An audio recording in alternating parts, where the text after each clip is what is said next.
நான் இந்த நாளிலும் உங்களுக்கு என்ன பிரசங்கம் பண்ண வேண்டும் என்று ஜெபித்த போது ஆண்டவர் ஒரு காரியத்தை எனக்கு சொல்லி அதை குறித்து என் ஜனங்களோடு பேசி என்று கட்டளையிட்டார். கலாத்தியர் 6ஆம் அதிகாரம் 14வது வசனம்.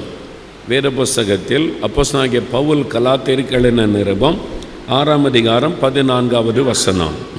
நானோ நம்முடைய கர்த்தராகிய இயேசு கிறிஸ்துவின் சிலுவையை குறித்த அல்லாமல் வேறு ஒன்றையும் குறித்து மேன்மை பாராட்டாதிருப்பேனாக.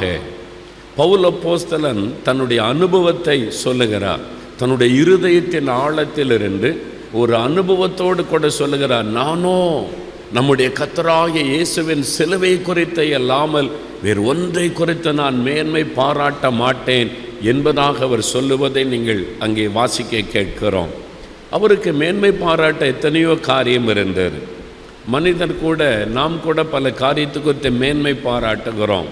சிலர் குடும்பத்தை குறித்து மேன்மை பாராட்டுவாங்க. எங்கள் குடும்பம் எப்படிப்பட்ட குடும்பம் தெரியுமா, எங்கள் கிராமத்தில் வந்து கேட்டு பாருங்கன்னு சொல்லுவாங்க. சிலர் தங்களுடைய ஜாதியை குறித்து பெருமை பாராட்டுவார்கள். சிலர் தங்களுடைய பிள்ளைகளை குறித்து பெருமை பாராட்டுவார்கள். சிலர் தங்களுடைய திறமைகள், தங்களுடைய சம்பாத்தியம், தங்களுடைய பணம், தங்களுடைய தொழில், அதை குறித்து சிலர் பெருமை பாராட்டுவார்கள். மனிதர்களுக்கு பெருமை பாராட்ட எத்தனையோ காரியம் இருக்கிறது. பவுல் அப்போஸ்தலன் கூட பெருமை பாராட்ட அவருக்கு எத்தனையோ காரியம் இருந்தது. வேத அறிஞர்கள் அவரை குறித்து சொல்லும்போது அந்த பவுல் அப்போஸ்தலனுடைய வாழ்க்கை, அவருடைய குடும்பம், அதாவது அவருடைய தகப்பனார், அவர் வாழ்ந்த விதம், அது குறித்து யோசித்து பார்க்கும்போது பெருமை பாராட்ட எத்தனையோ காரியம். ஆவிக்குரிய காரியத்தில் கமாலியலின் பாதப்படியில் அமர்ந்து படித்தவர் இந்த பவுல். கமாலியலின் பாதத்தில் அமர்ந்து படிப்பதென்றால் ஆக்ஸ்போர்ட் யூனிவர்சிட்டியில் படிச்சுட்டு வந்தேன்னு சொன்னால் எப்படியோ அதை விட பெரியது. அவ்வளவு அவர் வேதத்தை கற்றறிந்தது கமாலியலின் பாதப்படியில். அது ஒரு பெருமைக்குரிய விஷயம். அப்படி படித்தவர் இந்த பவுல் அப்போஸ்தலன். அவருடைய தகப்பனார் பெரிய செல்வந்தர் என்பதாக வேத அறிஞர்கள் சொல்லுகிறார்கள். அவருடைய தகப்பனார் பெரிய பணக்காரர் குடும்பத்திலிருந்து வந்தவர் பவுல் அப்போஸ்தலன். அந்த நாட்களில் ரோமன் சிட்டிசன்ஷிப் வைத்திருப்பது என்பது, ரோம குடியுரிமை பெறுவது என்பது பெருமைக்குரிய விஷயம். பவுல் ஒரு யூதனாக இருந்த போதிலும் இந்த ரோமருக்குரிய குடி உரிமை அவர் பெற்றிருந்தார். அமெரிக்காவில் போய் கிரீன் கார்டு கிடச்சிட்டுன்னு சொல்கிறாங்க பாருங்க. அந்த மாதிரி அந்த நாட்களில் பவுல் ரோம குடியுரிமை பெற்றவர். அதை சொன்ன உடனே ரோம அதிகாரிகளும் பயப்படுகிறார்கள். அந்த அளவிற்கு பல மேன்மையான காரியம் பவுலுக்கு உண்டு. ஆனால் சொல்லுகிறார், இதெல்லாம் எனக்கு ஒன்றுமில்லை, இதெல்லாம் எனக்கு குப்பை. இயேசுடைய சிலுவையை பார்க்கும்போது அதை குறித்து மட்டும்தான் நான் மேன்மை பாராட்டுவேன் என்பதாக அவர் சொல்லுகிறார். காரணம், சிலுவையோடு அவருடைய வாழ்க்கை ஒன்றித்திருந்தது. நம்முடைய திருச்சபையில் 40 நாட்கள் லெந்து காலம் என்று சொல்லி சிலுவை தியானத்திற்கான நாட்கள் ஒதுக்கப்படுகிறது. எத்தனை பேர் நாம் அதை பயன்படுத்தி கொள்ளுகிறோம்? ஈஸ்டரோடு அது முடிந்து விடுகிறதை நாம் எண்ணுகிறோம். அப்படி அல்ல பிரியமானவர்களே. நாம் தினந்தோறும் சிலுவைக்கு முன்பாக நிற்க வேண்டும். தினந்தோறும் சிலுவையை தியானிக்க வேண்டும். நாம் அடிக்கடி அந்த சிலுவையை தியானிக்க வேண்டும் என்பதற்காகத்தான் திருச்சபையிலே திருவிருந்த ஆராதனை அதிகமாய் நமக்கு ஒழுங்கு செய்யப்பட்டு கொடுக்கப்படுகிறது. அந்த சிலுவையை நாம் அடிக்கடி தியானிக்க வேண்டிய ஒரு முக்கியமான காரியம். நான் தினந்தோறும் அவருடைய சிலுவைக்கு முன்பாக போகிற ஒரு பழக்கமுடையவன். நான் ஜெபம் பண்ணும் பொழுதெல்லாம் முதலாவது அந்த சிலுவை தான் நோக்கி பார்க்கிறேன். அந்த சிலுவையில் அறையப்பட்ட இயேசு, அவரை நாம் தியானிக்க வேண்டியது அவசியம். பவுல் அப்போஸ்தலனுடைய வாழ்க்கை இவ்வளவு சிறப்பாக இருக்க காரணம், அவர் அடிக்கடி சிலுவையை சந்தித்த ஒரு மனிதர். அவருடைய நிருபங்களை வாசித்து பாருங்கள். வெளிப்படையாகவோ மறைமுகமாகவோ சிலுவை பற்றி ஒவ்வொரு நிருபத்திலும் அவர் குறிப்பிடுவதை பார்க்க முடியும். 1 கொரிந்தியர் 1:18 சிலுவை பற்றின உபதேசம் கெட்டு போகிறவர்களுக்கு பைத்தியமாய் இருக்கிறது, ரட்சிக்கப்படுகிற நமக்கு தேவ பலனாய் இருக்கிறது என்று சொல்லுகிறார். 2 கொரிந்தியர் 5:21 இயேசு சிலுவையிலே நமக்காக பாவம் ஆனார் என்பதை, சிலுவை மரணத்தை குறித்து அவர் அங்கே குறிப்பிடுகிறார். கலாத்தியர் 1ஆம் அதிகாரம் 4ஆம் வசனத்தில் இயேசு நமக்காக தம்மை தாமே சிலுவையில் ஒப்பு கொடுத்தார் என்று குறிப்பிடுகிறார். எபேசியர் 5ஆம் அதிகாரம் 2ஆம் வசனத்தில் இயேசு சிலுவையில் நமக்காக பலியானார் என்பதை அவர் குறிப்பிடுகிறார். கொலோசியர் 1:20 வாசிக்கும் போது அவர் சிலுவையில் சிந்தின இரத்தத்தின் மூலமாய் நமக்கு சமாதானத்தை உண்டு பண்ணினார் என்று சொல்லுகிறார். இப்படி எல்லா நிருபத்தையும் நீங்கள் வாசிக்கும் போது அந்த சிலுவை குறித்து அவர் குறிப்பிடுவதை நீங்கள் பார்க்க முடியும். காரணம், அந்த அளவிற்கு அவர் சிலுவையோடு கூட ஒன்றித்திருந்தார். இந்த சிலுவையில் அறையப்பட்ட இயேசு அதோடு கூட அவர் ஒன்றித்திருந்தார். அவர் சொல்லும்போது, நானும் நம்முடைய கர்த்தராகிய இயேசு கிறிஸ்துவின் சிலுவையை குறித்து அல்லாமல் வேறு ஒன்றை குறித்து மேன்மை பாராட்ட மாட்டேன் என்றால் அந்த சிலுவை சின்னத்தை குறித்து அல்ல. சிலுவையில் அறையப்பட்ட இயேசு, சிலுவையில் தொங்கி மரித்த இயேசு, அவர்தான் அவருடைய கண் முன்னாக நின்று கொண்டிருந்தார். சிலுவை வணக்கத்திற்குரிய ஒரு பொருள் அல்ல, அது தியானத்திற்குரிய ஒரு சின்னம். அந்த சிலுவையிலே மரித்த இயேசுவை தியானிப்பதற்கு தான், அதை நினைவு கூறுவதற்கு தான் சிலுவை அடையாளங்கள் ஆங்காங்கே வைக்கப்படுகிறது. அதை பார்த்து வணங்குவதற்கோ அதை தொட்டு முத்தமிடுவதற்கோ சிலுவை வைக்கப்படவில்லை. அது விக்கிரக ஆராதனை ஆகிவிடும். ஆகவே சிலுவை செய்யப்பட்ட சிலுவை அல்ல, அந்த சிலுவையில் தொங்கி மரித்த இயேசு, அவர் நமக்காக சிலுவையில் செய்து முடித்த காரியம், அதை நாம் தியானிக்க வேண்டும். சிலுவை தியானத்திற்குரிய ஒரு காரியம். அப்படியானால் அந்த சிலுவை குறித்து சில நிமிட நேரம் நாம் தியானிக்க போகிறோம். ஒரு 3 காரியத்தை நீங்கள் விளங்கிக் கொள்ளும்படியாய் உங்களுடைய அனுதின வாழ்க்கையிலே அதை நினைவு கூறும்படி நான் சொல்ல விரும்புகிறேன். முதலாவது, ஒவ்வொருவரும் ஒரு நாள் சிலுவையை சந்தித்த ஒரு அனுபவத்தோடு இருக்க வேண்டும். கலாத்தியர் 2:20 வாசிக்கலாம். கலாத்தியர் 2:20, கிறிஸ்துவோடு கூட சிலுவையில் அறையப்பட்டேன், ஆயினும் நான் பிழைத்திருக்கிறேன் என்று பவுல் இங்கே தன்னுடைய அனுபவத்தை சொல்லுகிறார். இயேசுவோடு கூட சிலுவையில் அறையப்பட்ட ஒரு அனுபவம், இயேசுவை சிலுவையில் அறையப்பட்ட இயேசுவை சந்தித்த ஒரு அனுபவம் அவருக்கு இருந்தது. அவரோடு கூட நான் சிலுவையில் அறையப்பட்டேன், ஆனாலும் நான் பிழைத்திருக்கிறேன். நான் அல்ல, அவர் எனக்குள் பிழைத்திருக்கிறார். இதுதான் கிறிஸ்தவ வாழ்க்கையின் முதலாவது அனுபவம். இயேசுவை சந்தித்த ஒரு அனுபவம், சிலுவையில் அறையப்பட்ட இயேசுவை சந்தித்த ஒரு அனுபவம். நீங்கள் இயேசுவை சிலுவையில் அறையப்பட்டவராய் சந்தித்து விட்டால் உங்களுடைய வாழ்க்கை தலைகளாய் மாற்றப்பட்டு விடும். நீங்கள் இயேசுடைய சிலுவையை தியானிக்கும் போது, அந்த சிலுவையில் அறையப்பட்ட இயேசுவை நீங்கள் பார்க்கும் போது உங்களுடைய வாழ்க்கை தலைகளாய் மாற்றப்பட்டு விடும். கட்டாயம் நம்முடைய வாழ்க்கையில் சிலுவையில் அறையப்பட்ட அந்த இயேசுவை சந்தித்த ஒரு அனுபவம் இருக்க வேண்டும். அதான் சிலுவையை சந்தித்த ஒரு அனுபவம் நம் ஒவ்வொருவருக்கும் இருக்க வேண்டும். யோசித்து பாருங்க, உங்களுடைய வாழ்க்கையில் என்றைக்கு நீங்கள் சிலுவையை சந்தித்தீர்கள், என்றைக்கு சிலுவையில் அறையப்பட்ட இயேசுவை நீங்கள் சந்தித்தீர்கள், அது உங்களுடைய வாழ்க்கையை புரட்டி போட்டு. கன்னியாகுமரி மாவட்டத்தில் ஒரு ஆலயத்தில் பல வருஷங்களுக்கு முன்னால் ஒரு கூட்டத்திற்காக அழைக்கப்பட்டு நாங்கள் சென்றிருந்தோம். இரவு நேரம் வெளியில் கூட்டம் நடக்கும், பகல் நேரம் அந்த ஆலயத்திற்குள்ளே கூட்டம் நடைபெறும். அந்த ஊரில் ஒரு சின்ன கிராமம் அது. பகல் கூட்டம் நடந்தபோது அந்த ஆலயத்திற்குள்ளே பெண்கள் தான் அதிகம் வந்திருந்தார்கள். ஒரு 4-5 ஆண்கள் வந்து அமர்ந்திருந்தார்கள். ஆண்டவருடைய சிலுவை குறித்து பிரசங்கம் பண்ணி ஜெப நேரம் வந்தது. ஜெபிக்க முழங்கால் படியிட்ட உடனே அங்கிருந்த ஒரு தகப்பனார் பலத்த சத்தமிட்டு கதறினார், ஐயோ ஆண்டவரே அப்படின்னு நான் ஜெபத்தை ஆரம்பித்து சிறு பிள்ளை போல் அழுதார். எல்லாரும் ஜெபத்தை நிறுத்திட்டு அவரை பார்க்குறாங்க. ஏன்னா இதுக்கு முன்னால் அப்படி நடந்ததில்லை. ஆலயத்துக்குள்ளே அவர் யாரை குறித்து வெட்கப்படாமல் பலத்த சத்தமாய் கதறி கதறி அழுகிறார். இயேசுவே இயேசுவே என்னை மன்னியும் என்று அவர் அழுகிறார். நாங்கள் ஒரு 5-10 நிமிடம் ஜெபமே நடத்த முடியவில்லை. அவர் ஜெபத்தை முடிக்கட்டும் என்று காத்திருந்தோம். முடிந்த பிறகு தொடர்ந்து ஜெபம் நடைபெற்றது. ஜெபமெல்லாம் முடிந்த பிறகுதான் சொன்னாங்க, அவர் சர்ச்சில் உள்ள டீக்கனார், அவங்க ஊரில் வந்து பாஸ்டேட் கமிட்டி மெம்பரை டீக்கனார் அப்படின்னு சொல்லுவார்கள். கமிட்டி மெம்பர் அவர் ஏன் இவ்வளவு சத்தமிட்டு அழுது ஜெபிக்க வேண்டும் என்று சொல்லி நான் அவரை அழைத்து பேசினேன். அந்த வயதான ஒரு தகப்பனார் அவர் சொன்னார், ஐயா நீங்கள் இந்த சிலுவை குறித்து பிரசங்கம் பண்ணின போது அந்த கல்வாரி சிலுவையில் அறையப்பட்ட இயேசுவை என் மனதில் நினைத்தேன். ஜெபிக்க கண்ணை மூடின உடனே என் கண் முன்னால் இயேசு சிலுவையில் தொங்குகிற அந்த காட்சியை நான் பார்த்தேன்.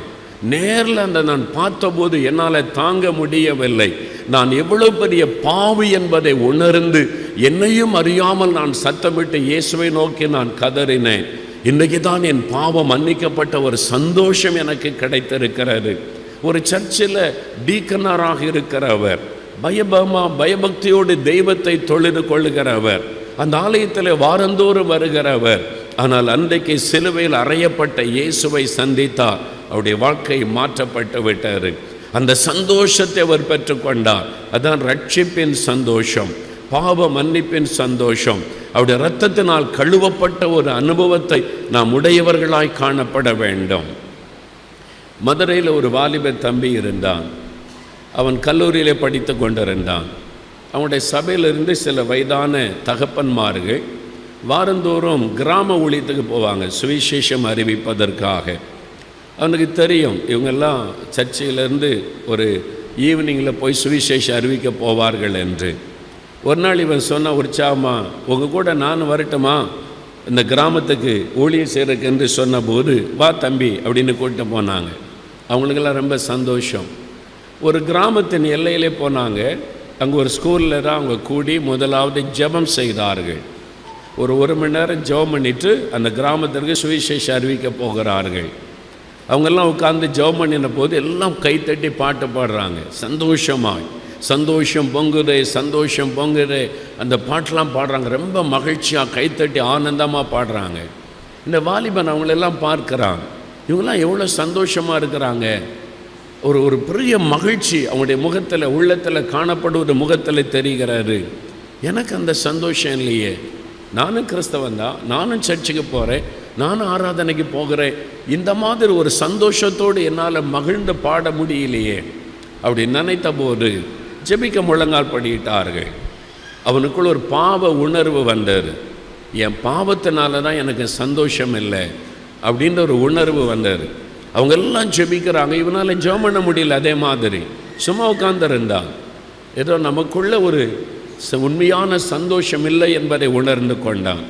ஜெபம் முடிச்சுட்டு எல்லாரும் சரி கிராமத்துக்கு போகலாமா அப்படின்னு புறப்பட்ட போது அந்த வாலிபன் சொன்னான், ஐயா நான் வரலை, நான் மற்றவங்களுக்கு சொல்ல எனக்கு தகுதி இல்லை. ஏன்னா எனக்கே அந்த சந்தோஷம் இல்லை, ரட்சிப்பின் மகிழ்ச்சி இல்லை. நான் எப்படி சொல்ல முடியும்? நீங்கள்லாம் போயிட்டு வாங்க, நாங்கள் ஜெபம் பண்ணுறேன், திரும்பி வரும்போது என்னை கூப்பிட்டுக்கிடுங்க.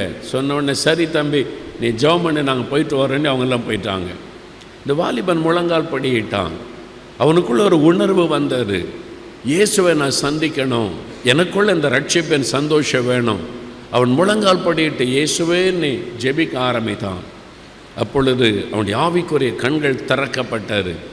அவன் கண்ணுக்கு முன்னால் இயேசு சிலுவையிலே தொங்குகிறவராய் காட்சி அளித்தார். அந்த காட்சி இயேசு அவனை கூர்ந்து பார்ப்பதைப் போல இருந்ததாம். அந்த பார்வை அவனுடைய உள்ளத்தை ஊடுருவினது, அவனுடைய பாவத்தை அது அவனுக்கு வெளிப்படுத்தினது. சிறு பிள்ளை போல் அழுதான், ஐயோ நான் பாவி ஆண்டவரே, என் பாவங்களை மன்னியும், உம்முடைய இரத்தத்தினாலே என்னை கழுவும், எனக்கு உம்முடைய இரத்தத்தினால் கழுவப்பட்ட அனுபவத்தை தாரும் என்று வெகு நேரம் அவன் அழுதான். அவன் அழுது ஜெபித்த போது அந்த வாலிபன் சொன்னான், அந்த சிலுவை காட்சி அவனுடைய தலைக்கு மேலாய் வந்தது.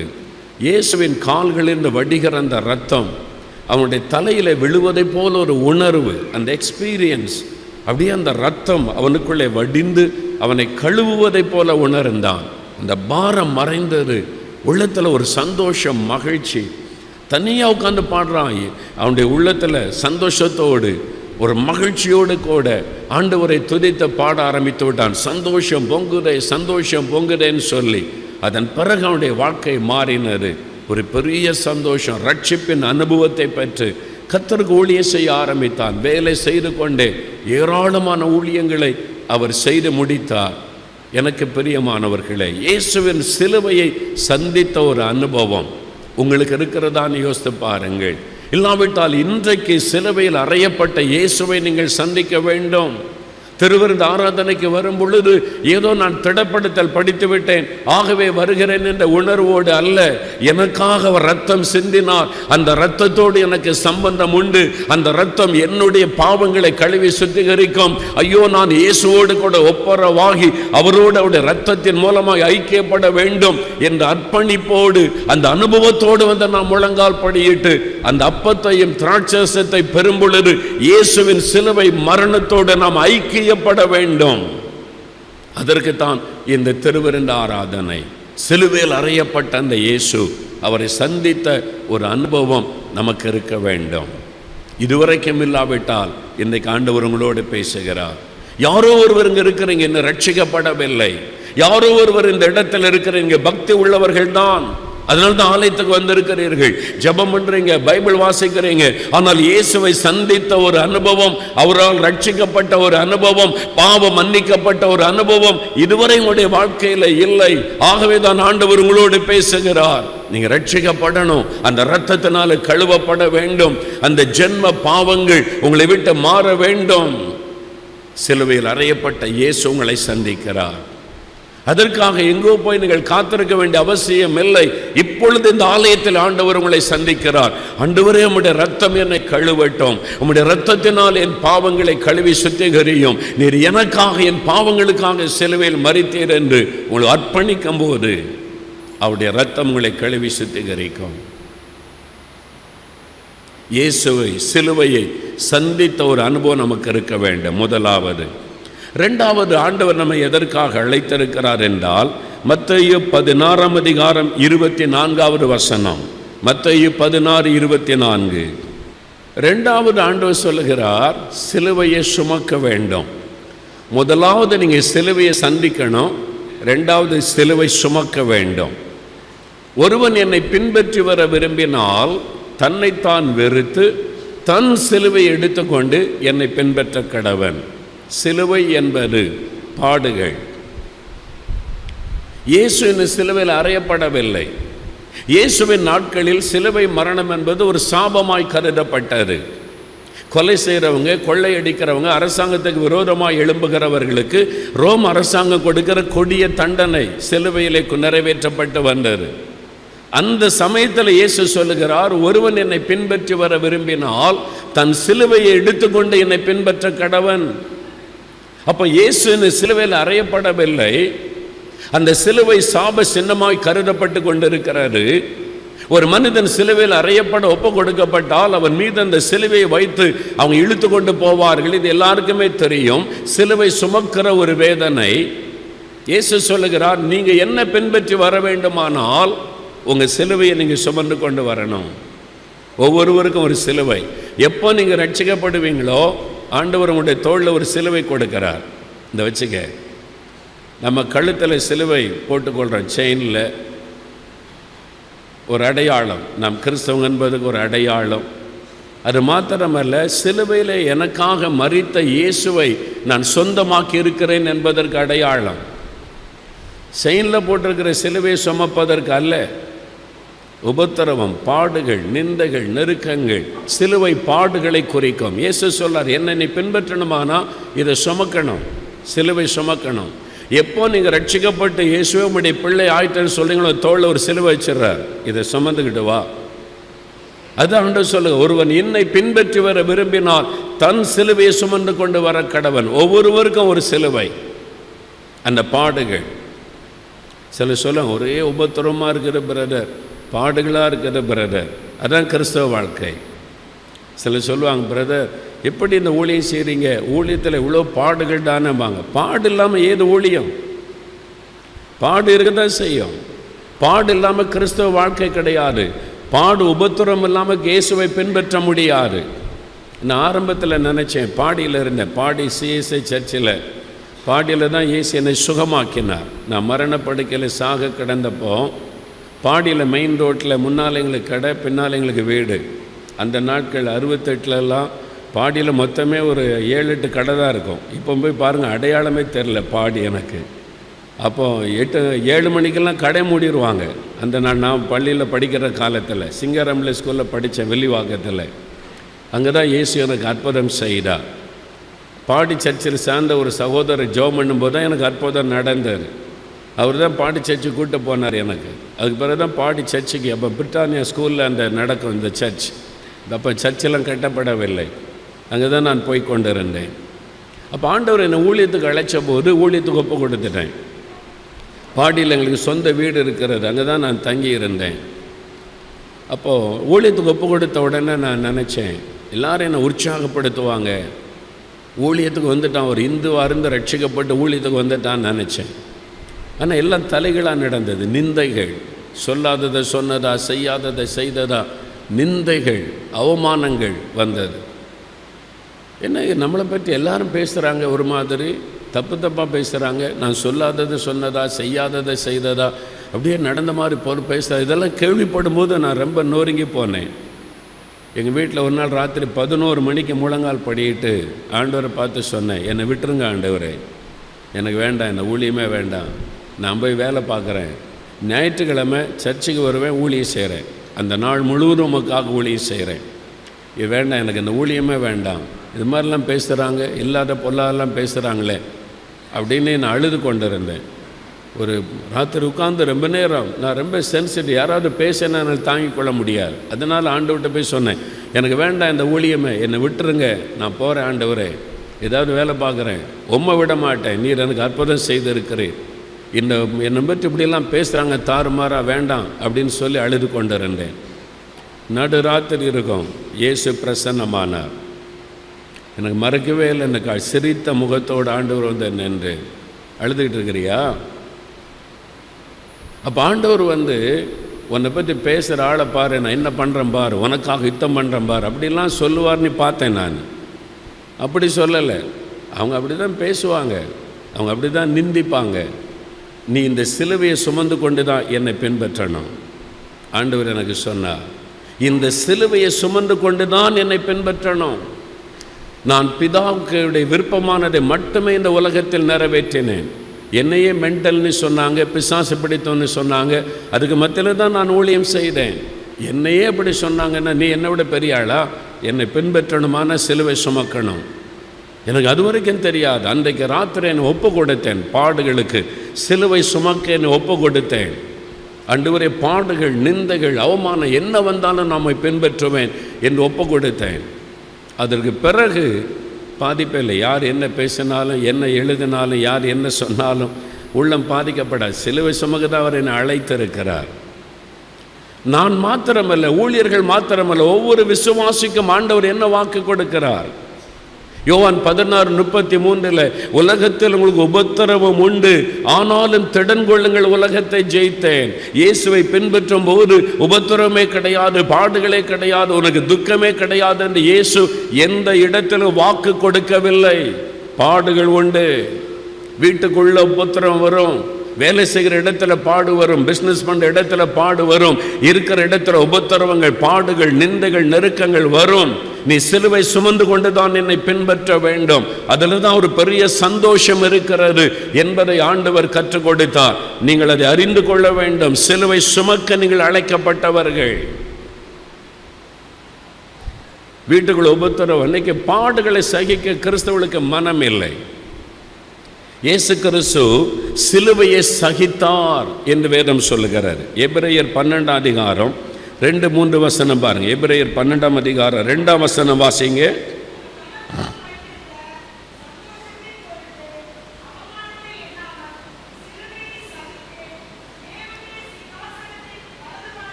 அவர் சிலுவையை சகித்தார் என்று வேதம் சொல்லுகிறாரு.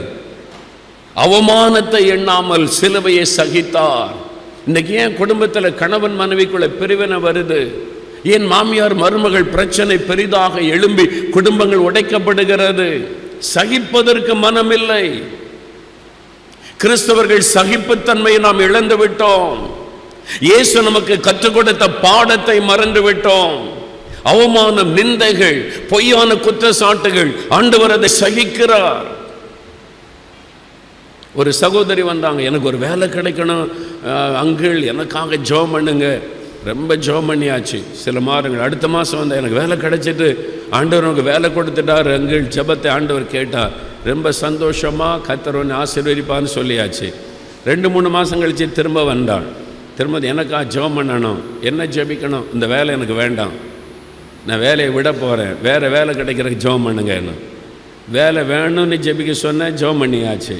வேலையும் ஆண்டவர் கொடுத்துட்டார். 2-3 மாதம் கழித்து வந்து சொல்கிற வேலை வேண்டான்ற, அதுக்கும் ஜெபம் பண்ண சொல்கிறேன்.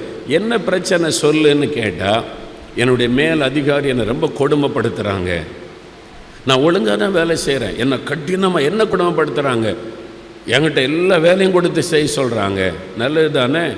கிறிஸ்தவங்கன்னா கடினமாக உழைக்கணும். சோம்பேறிகளின் தேவன் அல்ல இயேசு. கடினமாக உழைக்கணும். என் வீட்டில் வந்தால் என்னை சமையல் பண்ண சொல்கிறாங்க, பாத்திரங்களும் சொல்கிறாங்க. எங்கள் வீட்டில் செல்லமாக வச்சுருந்தாங்கன்னு சில மருமகள். எப்படி சந்தோஷமாக இருக்க முடியும்?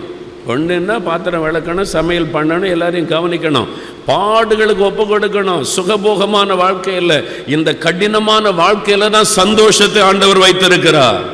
அதை அறிய வேண்டும். நிறைய கிறிஸ்தவருடைய மனநிலை வசனத்தை விட்டு வெளியே போனதுனால தான் குடும்பத்தில் பிரச்சனை. ஒரு சின்ன வார்த்தையை தாங்க முடியல, புருஷன் சொல்லுகிற சின்ன வார்த்தை, ஒரு மனைவி பேசுகிற சின்ன வார்த்தையை தாங்க முடியல, கசப்பு. கணவன் மனைவிக்குள்ளே பிரிவினை. ஏன்? சகிப்புத்தன்மை இல்லை. சிலுவையை சகித்த இயேசுவை மறந்து விட்டோம். வெறும் ஆசீர்வாதத்தையே பார்த்து கொண்டு இருக்கிறோம். இயேசு என்ன பண்ணாலும் கேட்பாரு, எனக்கு விரோதமா இருக்கிற ஆளெல்லாம் அழிச்சு போட்டுருவார். அழிச்சு போட மாட்டார். நீ பாடு சகிக்கணும்.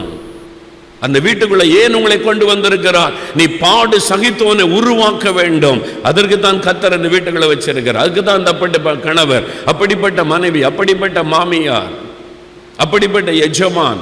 நான் சொன்ன இந்த மகள் கிட்ட, நீ கடினமா வேலை செய்யணும். நம்ம தேவ பிள்ளைகள், நீ ஒரு கிறிஸ்தவ பிள்ளை, என்ன வேலை கொடுத்தாலும் ஜெபம் பண்ணிட்டு செய். நான் செய்கிறேங்கள், அதெல்லாம் எனக்கு வருத்தம் இல்லை, செய்கிறேன். எல்லாம் செய்தாலும் எல்லாருக்கும் மத்தியில் என்னை அவமானமாக பேசுகிறாங்க, என்னை இரிட்டேட் பண்ணுறாங்க, என்னை வந்து சிரமப்படுத்தி என்னை கேவலமாக பேசுகிறாங்க. எனக்கு அவமானமாக இருக்குது. எனக்கு வேலை செய்ய முடியாது.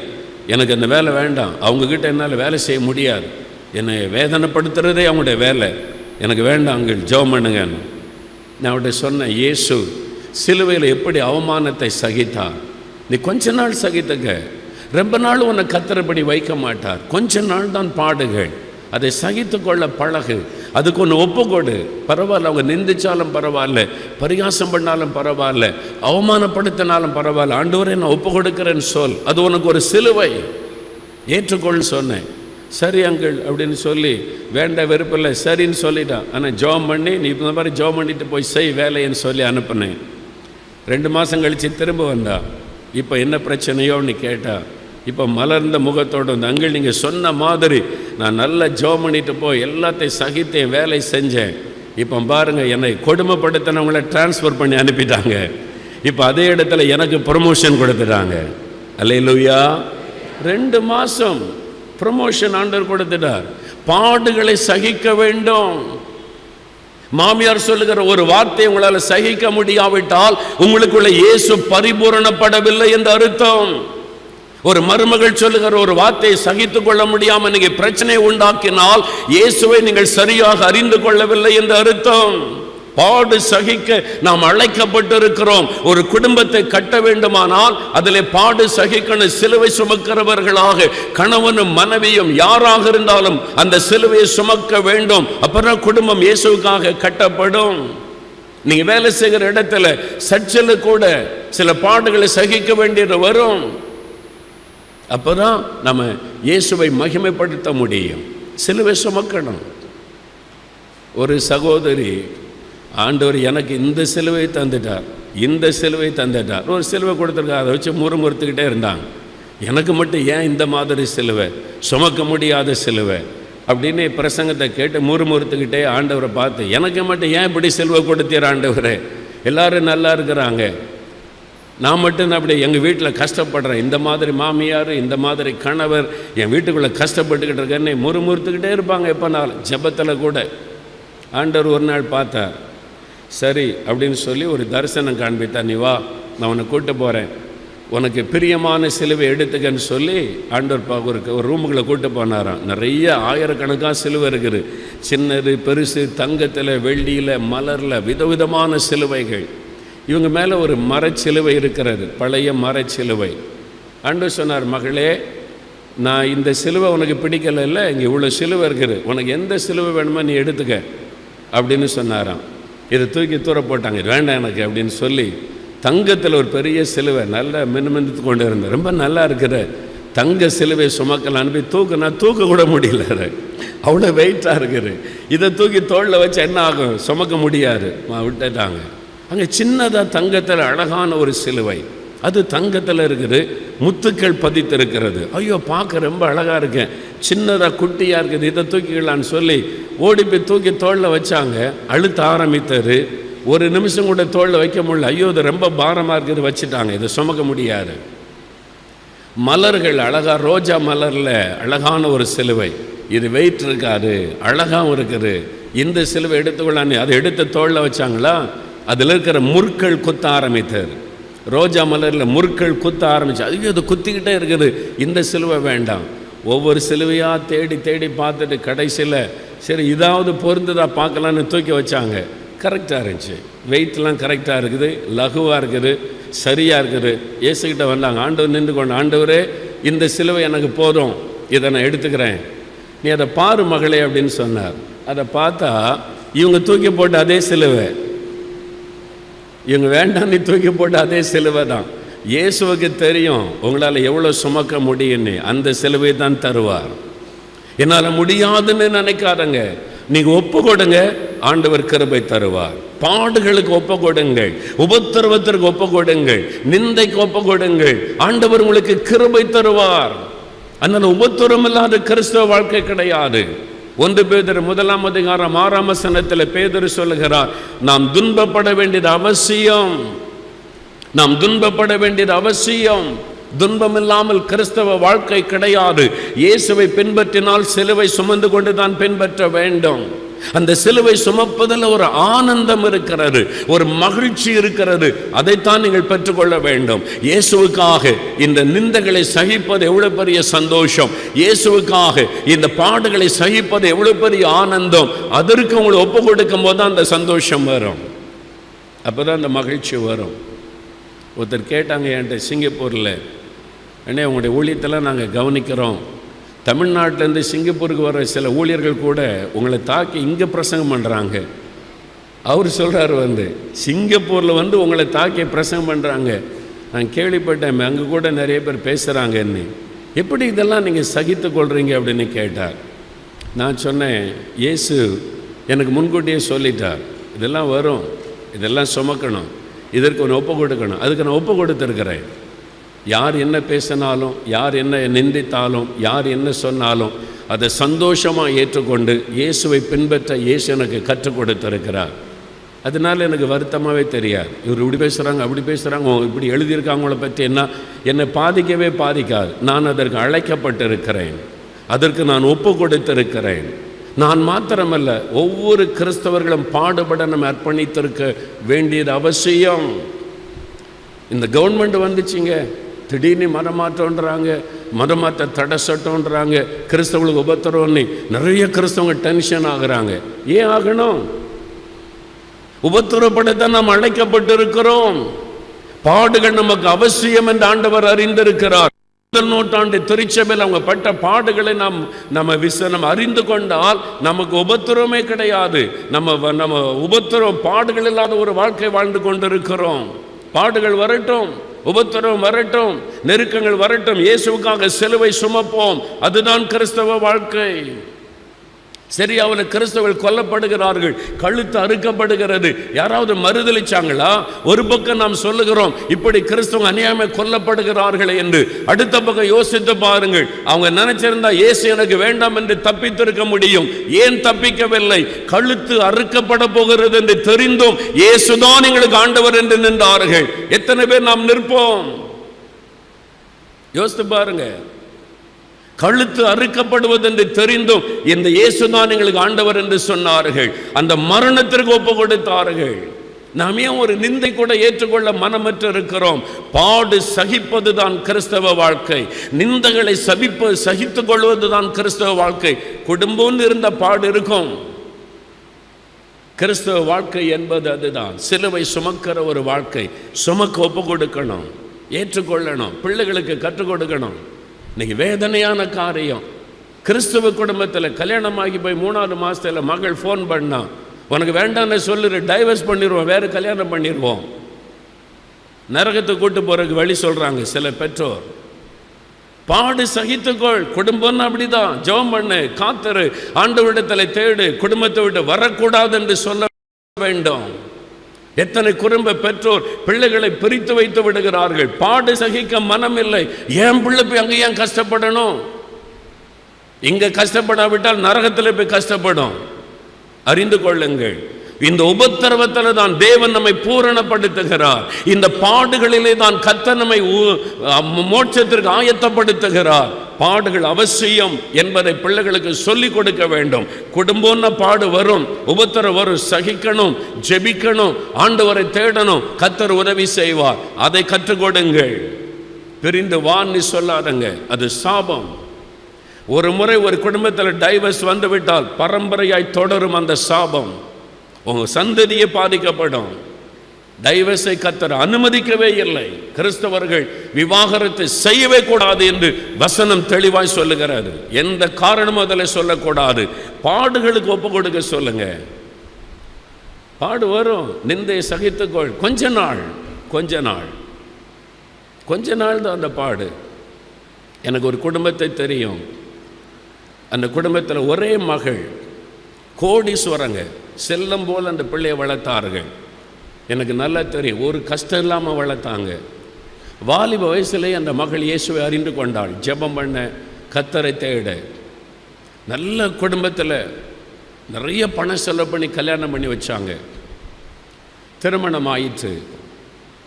சில சமயங்கள் ஜெபிக்க அந்த மகள் வருவாள், அவங்க அம்மா கூட்டிகிட்டு வருவாங்க. வந்து ஜெபிக்க, என்ன ஜெபிக்கணும், அமைதியாக இருப்பான். ஒன்று அதிகம் பேசுவதில்லை. முழங்கால் படியிட்டால் கண்ணிலிருந்து கண்ணீர் வடியும். நான் அவளுக்கு ஜெபிக்கும் போது ஆவியானவர் தான் எனக்கு காண்பித்தார் அவள் படுகிற உபத்திரவம். வாய் திறந்து சொன்னதே கிடையாது. என்னன்னு பார்த்தா அந்த வீட்டுக்குள்ள இவ்வளவு செல்வந்த குடும்பத்திலிருந்து வந்தாள், இவ்வளவு சீர்வரிசையோடு வந்தாள். அவளை வேலைக்காரிலும் கேவலமாக நடத்தினாங்க. எல்லாரும் சாப்பிடுவாங்க, இவ வேலை செய்யணும், மிச்சம் மீது இருந்ததை தனியாக உட்காந்து சாப்பிடணும்.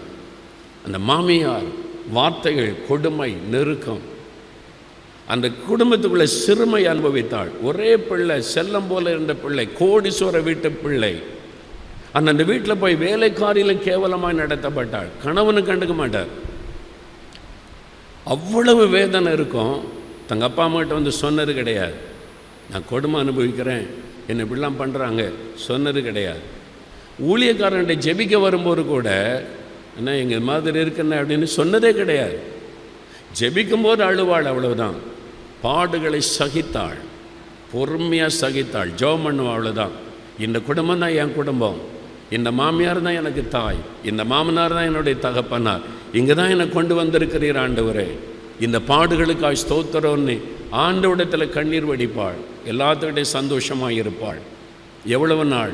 சில மாதங்கள், ஒரு வருடம் கடந்தது. ஒரு பெரிய உபத்திரவம் அந்த வீட்டுக்குள்ளே கர்த்தர் அனுமதித்தார். இந்த மகளுடைய ஜெபத்தினால் அந்த குடும்பம் மீட்கப்பட்டார். அப்படியே தலைகளாய் கர்த்தர் மாற்றினார். அந்த மருமகளை பார்த்து மாமியார் பயப்பட ஆரம்பித்தாங்க, மாமனார் கனப்படுத்த ஆரம்பித்தார், இவள் தேவனுடைய பிள்ளை என்று. கொஞ்ச நாள் தான் பாடு, அப்படியே தலைகளாய் கர்த்தர் மாற்றிவிட்டார். இந்த குடும்பத்தில் கர்த்தர் செய்வார். பாடுகளுக்கு ஒப்பு கொடுத்தால் செய்வார். உபத்திரவத்திற்கு ஒப்பு கொடுக்கணும்.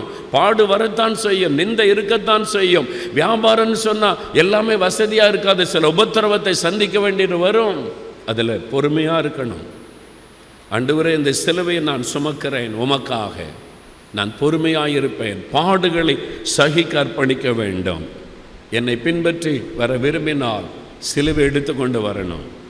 உங்களுக்கென்று ஒரு சிலுவை ஆண்டவர் வச்சிருக்கிறார், அதை நீங்கள் சுமக்கணும். அதை சுமக்கணும். சிலருக்கு கணவரால் வரக்கூடிய பிரச்சனை சிலுவையாக இருக்கும், மனைவியினால் உண்டாகிற சில பிரச்சனை சிலுவையாக இருக்கும், பிள்ளைகளால் உண்டாகிற ஒரு நெருக்கம் சிலுவையாக இருக்கும். சிலருக்கு உறவினர்களால் ஏதோ ஒரு சிலுவை. நாம் உயர்த்தாதபடி தேவ சமூகத்தில் அடிக்கடி போய் ஜெபிக்க அந்த உபத்திரம் நமக்கு உதவியாக இருக்கிறாரு. சந்தோஷமாக ஏற்றுக்கொள்ளுங்க, பாடுகளை மகிழ்ச்சியாக ஏற்றுக்கொள்ளுங்க. எங்கள் அம்மா ஊர் ஏரல், 4 மாடி பக்கத்தில் ஏரல். அவங்க சொந்தக்காரங்க எல்லாம் இந்துக்கள். ஒரு சமயம் நான் ஜெபம் பண்ணுவேங்க, சொந்தக்காரங்களாம் ரட்சிக்கப்பட்ட ஆண்டவரேன்னு சொல்லி. ஏரல்லேருந்து எங்கள் அம்மாவுடைய சொந்தக்காரங்க தான் ரட்சிக்கப்பட்டாங்க. எனக்கு ரொம்ப ஆச்சரியம். உள்ள இந்து கூட, அவங்களுக்கும் கிறிஸ்தவத்துக்கும் ஒரு சம்பந்தமுமே கிடையாது. அந்த ஏரியாவே அப்படி இருக்கும். அவங்க ரட்சிக்கப்பட்டாங்களான்னு ரொம்ப சந்தோஷம். அவங்க வந்து ஒரு நாள் வந்து எங்களுடைய ஜெப வீட்டில் அப்போ இருக்கும்போது சாட்சி சொன்னாங்க. வந்து ஆண்டவர் எப்படி என்னை சந்தித்தார், என் வாழ்க்கையை மாற்றினான்னு சொல்லிட்டு அவங்க சொன்னாங்க பாருங்க, எனக்கு உபத்திரம் வர்றதா ரொம்ப சந்தோஷம். எனக்கு உபத்திரம் வரட்ட என்ன ஆண்டவர், இந்த வாரத்தில் ஒரு பாடு எனக்கு வரலையே, எனக்கு உபத்திரம் வரணும் அப்படின்னு ஜெபம் பண்ணுவாங்களாம். அதில் தான் ஒரு சந்தோஷம். இயேசுவுக்காக உபத்திரப்படுவது, பாடு சகிப்பது. அந்த மாதிரி ஆத்துமாக்களும் இருக்கிறாங்க. கொஞ்சம் கூட சகிக்காமல், ஏன் என்னை பற்றி இப்படி பேசுகிறாங்க, ஏன் என்னை பற்றி இப்படி சொல்கிறாங்க, இவங்க ஏன் நான் இந்த தீமையாக சேர்த்துட்டேன் அப்படின்னு அழுது கொண்டு இருக்கிற கிறிஸ்தவர்கள் நிறைய பேர். அப்படி இருக்கக்கூடாது. ஒருத்தர் சொன்னாங்க, நான் தப்பு பண்ணிட்டு என்னை பற்றி பேசினா பரவாயில்ல, நான் தப்பு பண்ணாமல் என்னை பற்றி பேசுகிறாங்களே அதனால் நான் அழுகிறேன்பாங்க. ஆனால் இயேசு என்ன சொன்னார், உங்கள் பேரில் பொய்யாய் சொல்லுவார்களானால் சந்தோஷப்பட்டு களி கூறுங்கள். நம்ம பொய்யா சொன்னால் அழுகிறோம், வசனத்தின்படி நடப்பதே இல்லை. வசனத்தை வாசிக்கிறோம், ஆனால் வசனத்தை நம்ம தியானிப்பதில்லை. உங்கள் மேலே உங்கள் மாமியாரோ மருமகளோ கணவனோ யாரோ ஒருத்தர் பொய்யான ஒரு காரியம் சொன்னால் ஆண்டவர் சொல்லார், மகிழ்ந்து களி கூறுங்கள். பொய்யா தானே சொல்லியிருக்கிறாங்க. நம்ம உட்காந்து அழுகிறோம், ஏன் என்னை பற்றி பொய்யா சொல்கிறாங்க. இயேசு சொன்ன வார்த்தைக்கு மாறாக நடக்கிறோம், அதனால தான் நம்ம ஆசீர்வாதத்தை இழந்து போகிறோம். பொய்யா சொன்னால் மகிழ்ந்து களி கூறுங்கள். யாராவது அபாண்டமாக பழி சுமத்தனா, பொய்யான காரியத்தை உங்கள் மேலே சொன்னால் சந்தோஷம் ஆண்டவரை தொடுங்க, ஆண்டவரே இந்த நிந்தைக்காக ஸ்தோத்திரன்னு சொல்லி. அதுதான் இயேசு கற்றுக் கொடுத்த ஒரு காரியம். மாறாக நம்ம அழுது கொண்டு இருக்கிறோம். அதனால தான் நம்ம அற்புதத்தை பார்க்க முடியவில்லை. நல்ல துதிங்க. என்னை பற்றி யாராவது பேசுகிறாங்க எழுதுகிறாங்கன்னா நல்லா போய் ஆண்டவரை ஸ்தோத்திரம் பண்ணுவேன். இதுக்காக ஸ்தோத்திரம் ஆண்டவரை, நல்ல சத்தம் ஆண்டவரை துதித்த மகிழுவேன். அவ்வளோதான். ஒரு பாரமும் உள்ளத்தில் வராது. வசனத்தில் ஆண்டவர் எல்லாம் நமக்கு சொல்லி கொடுத்துருக்கிறார் என்ன செய்யணும்னு சொல்லி. பாடு சகிக்க ஒப்பு கொடுங்க. கொஞ்ச நாள் தான், நிரந்தரமாக அந்த பாடு இருக்க போவதில்லை. நீங்கள் நினைக்கிற மாதிரி வாழ்நாள் முழுவதும் அந்த உபத்திரவம் தொடராது. கொஞ்ச நாள் பாடுபடுகிற உங்களை கர்த்தர் ஸ்தலப்படுத்தி பலப்படுத்துவார். கொஞ்ச நாள் தான் அந்த நெருக்கம், கொஞ்ச நாள் தான் அந்த உபத்திரவம், கொஞ்ச நாள் தான் அந்த பாடுகள். கர்த்தர் அதையே சந்தோஷமாய் மாற்றுவார். கொஞ்ச நாள் தான் வீட்டுக்குள்ள நெருக்கம் இருக்கும், கொஞ்ச நாளுக்கு அப்புறம் அதை ஆண்டவர் மாற்றி தருவார். அதனால் பாடுகள் ஏற்றுக்கொள்ளுங்க மகிழ்ச்சியோடு கூட. சிலுவை சுமக்க நாம் அழைக்கப்பட்டிருக்கிறோம். ஆண்டவர் அதற்கு நம்ம அழைத்திருக்கிறார். 1 பேதுரு 2 அதிகாரத்தில் 2 வசனத்தை வாசிக்க போகிறோம். வேத புஸ்தகத்தில் 1 பேதுரு 2 அதிகாரம் 19-20 வசனம் வாசிங்க. நீங்கள் குற்றம் செய்து அடிக்கப்படும் போது பொறுமையோடு சகித்தால் அதனாலே உங்களுக்கு என்ன கீர்த்தி உண்டு? அப்படி பாடு சகிப்பதனாலே பிரயோஜனம் இல்லை. மனைவிமார் சொல்லுவாங்க, நான் தப்பு பண்ணிவிட்டு உங்கள் அம்மா திட்டினா பரவாயில்ல, சும்மா சும்மா திட்டுறாங்களே அப்படி புருஷன்கிட்ட சொன்ன உடனே இவருக்கு என்ன பண்ணுறதுன்னு தெரியாது. இங்கே ஆண்டவருடைய வசனம் சொல்லுது, நீங்கள் நன்மை செய்து பாடுபடும் போது பொறுமையோடு சகித்தது தான் தேவனுக்கு பிரியம். தீமை செய்து பாடுபட்டால் அதை பொறுமையோடு சகிப்பதனால் என்ன கீர்த்தி உண்டு? அடுத்த வசனம் பாருங்கள். நீங்கள் குற்றம் செய்து அடிக்கப்படும் போது பொறுமையோடு சகித்தால் அதனால் என்ன கீர்த்தி உண்டு? நீங்கள் நன்மை செய்து பாடுபடும் போது பொறுமையோடு சகித்தால் அதுவே தேவனுக்கு முன்பாக பிரதியாக இருக்கும். நீங்கள் நன்மை செய்கிறீங்க, பாடுபடுறீங்க, கர்த்தர் அதை பார்க்கிறார். நீங்கள் சந்தோஷப்படுங்க, ஆண்டவர் உங்களுக்கு நியாயம் செய்வார். சீக்கிரத்தில் அதில் உங்களை விடுதலை ஆக்குவார். கொஞ்ச நாள் தான் அந்த பாடுகள், அதை மறந்துடாதங்க. இதற்காக நீங்கள் அழைக்கப்பட்டும் இருக்கிறீர்கள். அடுத்த வசனம் சொல்லுது, நீங்கள் அழைக்கப்பட்டு உபத்திரவப்பட அழைக்கப்பட்டிருக்கிறோம். பாடுகளை சகிக்க நாம் அழைக்கப்பட்டிருக்கிறோம். நன்மை செய்து பாடுபடுவதற்கு நாம் அழைக்கப்பட்டிருக்கிறோம் என்று வசனம் சொல்லுகிறது. கிறிஸ்துவம் நமக்காக பாடுபட்டு தம்முடைய அடிச்சுவடுகளை நடந்து வரும்படி மாதிரியை பின்வைத்து போனார். இயேசு நமக்கு சொல்லிக் கொடுத்திருக்கார், இப்படிதான் நீ வரணும். இதுதான் கிறிஸ்தவ வாழ்க்கை. நன்மை செய்து பாடுபடும் போது பொறுமையோடு சகித்து கொள்ளுங்க. அப்போ சிலுவை என்பது பாடுகளை சகிப்பது. சிலுவை சுமந்து கொண்டு இயேசுவை நாம் பின்பற்ற வேண்டும். கடைசியாக 3ஆவதாக ஒரு முக்கியமான காரியம் என்னவென்றால் 1 கொரிந்தியர் 1 அதிகாரம் 23 வசனம்.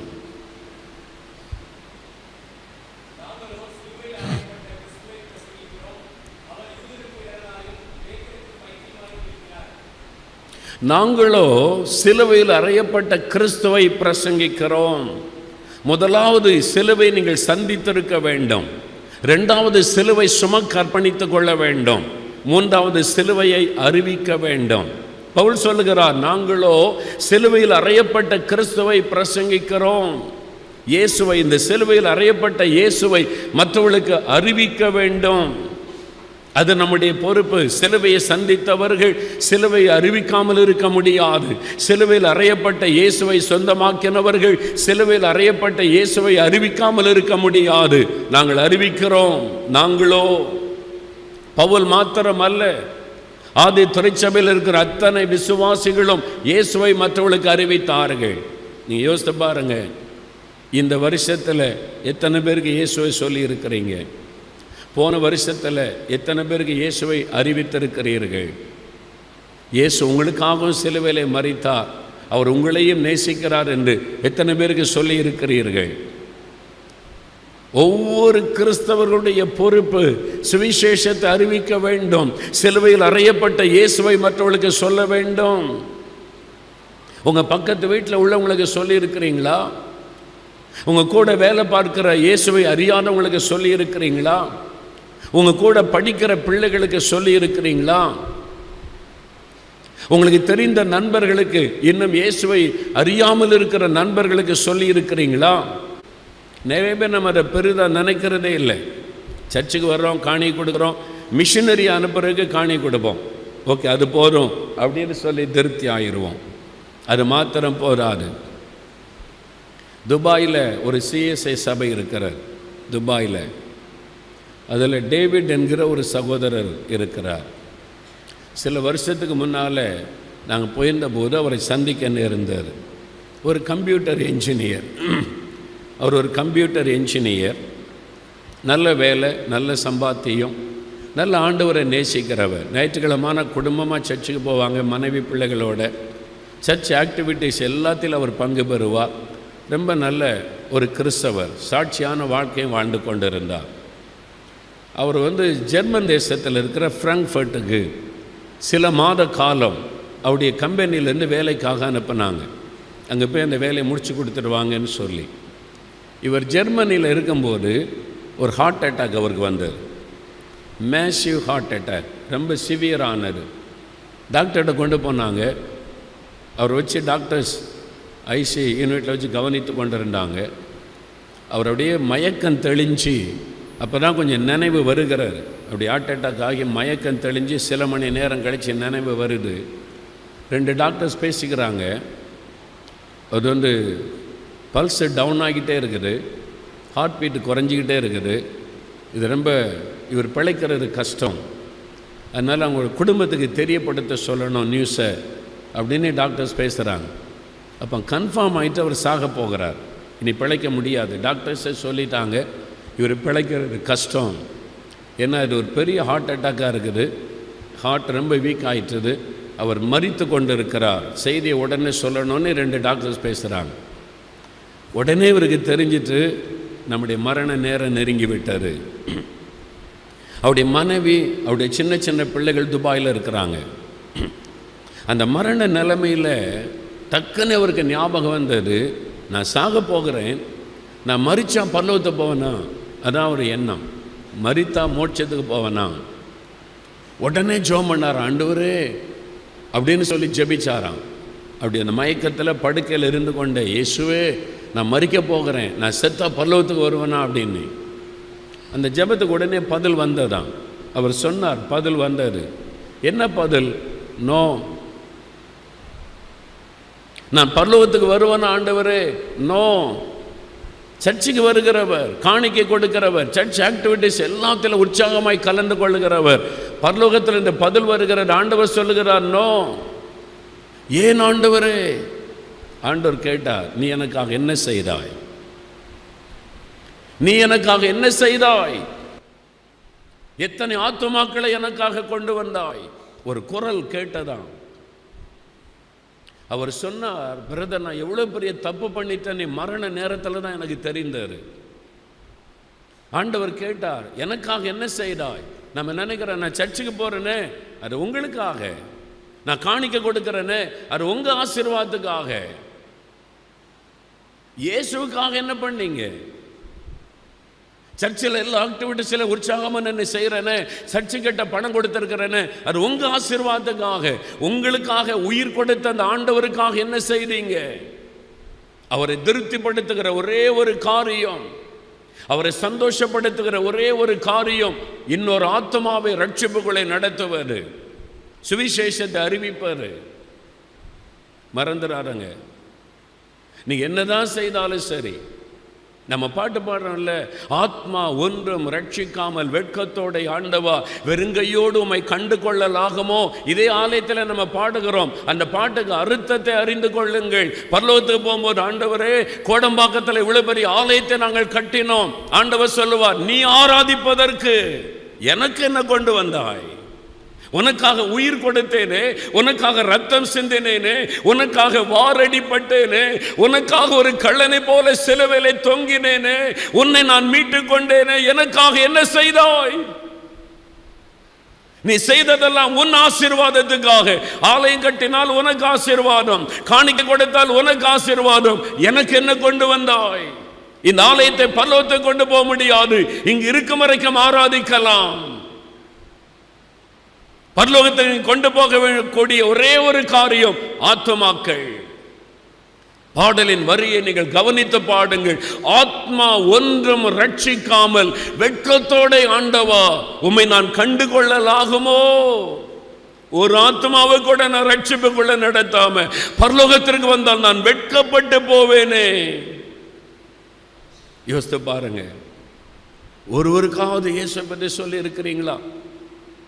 அந்த சகோதரர் சொன்னார், ஐயோ நான் தப்பு பண்ணிவிட்டேன், நான் பக்தி உள்ளவன் தான், சர்ச்சுக்கு போகிறவன் தான், இயேசுவை விசுவாசிக்கிறவன் தான், ஆனால் இயேசுவை நான் யாருக்கும் சொல்லவில்லை. ஆண்டவர் கேட்கிறார், எனக்காக நீ என்ன செய்தாய்? எத்தனை ஆத்மாக்களுக்கு என்னை சொன்னாய்?